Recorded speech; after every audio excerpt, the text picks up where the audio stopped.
The biggest mistake you can make as an online entrepreneur who's starting out is isolating yourself. And I know this because I did this too much to myself. And I've been running a software development company over the past 3 years. And that company is fully remote. I have a distributed team. In the first year or two of the business, I was basically averaging a new city every single month. And I was basically on the road all the time, always in a plane, always visiting somewhere. And I had a few home bases that were essentially Singapore, Lisbon. But I didn't realize what I was missing out on by traveling as much as I was and what I was doing wrong, which cost me a lot of business growth. Basically, I didn't participate in enough communities, and communities are basically the most powerful way of networking and getting to know people. Communities are really important in order for you to have relationships that you can leverage. What I mean by that is the more relationships and friends you have to lean on, the better. And obviously, I did have some level of community and friendships, but when you're on the road, moving from place to place, it's harder to build roots in one place. Nowadays, I'm spending a lot of time in London, and so I'm networking here and growing a circle here. But it takes time to build roots. It takes repeated exposure to people to make friends with them.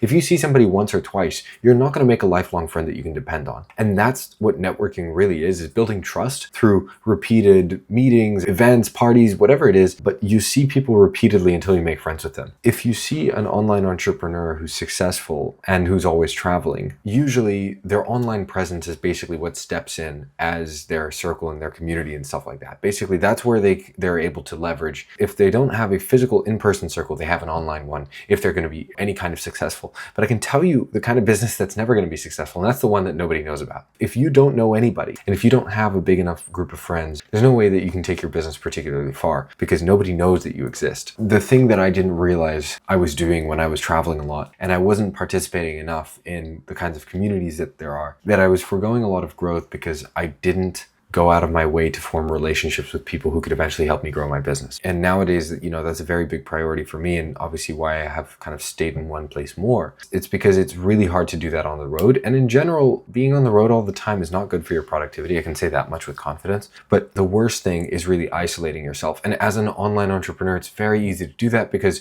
you're working alone all the time. You're often on your laptop and stuff like that. And if you isolate yourself from a community, you have less around you to push and pull from.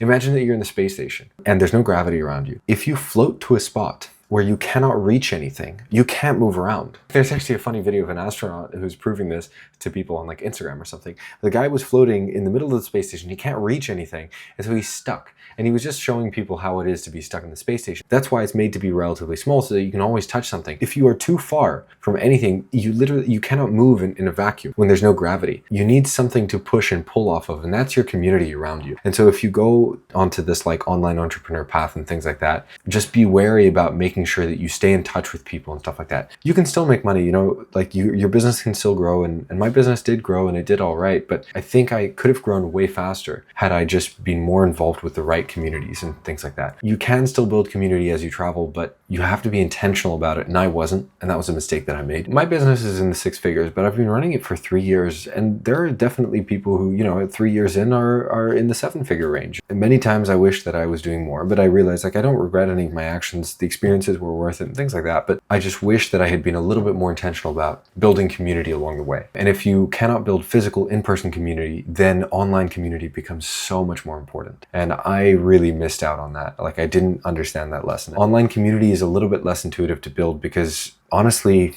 it's hard to know where to start because it's like, sure, there's all these online communities and whatnot, but it's just so big, and a lot of these communities suck. A lot of them are, especially free ones, honestly, I think generally they're bad quality because everybody just joins them because they're free, but then nobody responds. But I don't have extensive experience, so maybe some of them are good, but as a whole, I think it can feel like a daunting task. I know that Twitter at some point a few years ago was an online community that I was very involved in. That's actually how I got my first initial clients. And that was a really good community to be a part of. But eventually I stopped tweeting and I got inconsistent. I got off the platform. That was one of the big mistakes that I made. I should have stayed and involved myself more in that community. Just stay in touch and stay in the loop with the community. That's, I think, just one of the most useful things that you can really do as a founder, as an entrepreneur. It's not just about clients and marketing. Through your network, you get referrals and things like that. So that's one.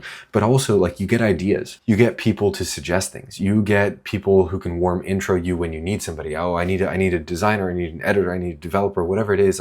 You have more people who you can go to. And the more you have of that, the more power it gives you as an entrepreneur. This has been a recent reflection because it's been such a big priority for me, and I recently joined basically this paid community that's been pretty cool, and I just wish I had joined this kind of stuff earlier. I can't recommend it enough. If you're somebody who wants to be some kind of online entrepreneur, just make sure that you don't isolate yourself, that you don't end up pretty much alone all the time or with the same circle of friends.